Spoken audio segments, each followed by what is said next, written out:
আপনাদের সবাইকে স্বাগত সিনে গসিপে। আজকে আমরা নিয়ে এসেছি আপনাদের জন্য অভিনেতা তাপস পালের ফ্যামিলি অ্যালবাম। 1980 সালে দাদার কীর্তি ছবি থেকে তাপস পালের অভিনয় জীবনের শুরু।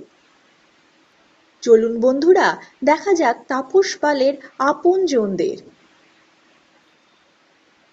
তাপস পাল এবং তার বাবা গণেশ পাল। তাপস পালের স্ত্রী হলেন নন্দিনী পাল।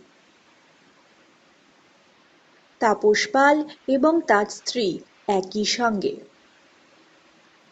নিজের বাড়ির লক্ষ্মী পুজোয় ব্যস্ত অভিনেতা তাপস পাল এবং তার স্ত্রী। তাপস পালের মেয়ে সোহিনী পাল।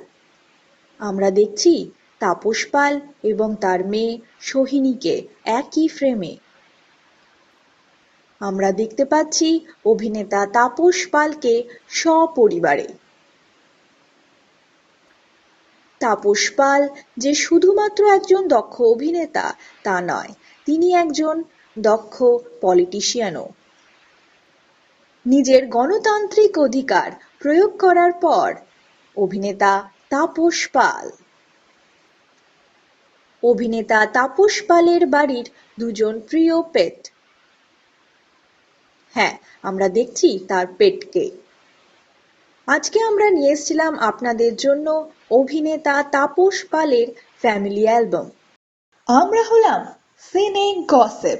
জুড়ে থাকুন আমাদের সঙ্গে, সাবস্ক্রাইব করুন আমাদের এই ইউটিউব চ্যানেলটি।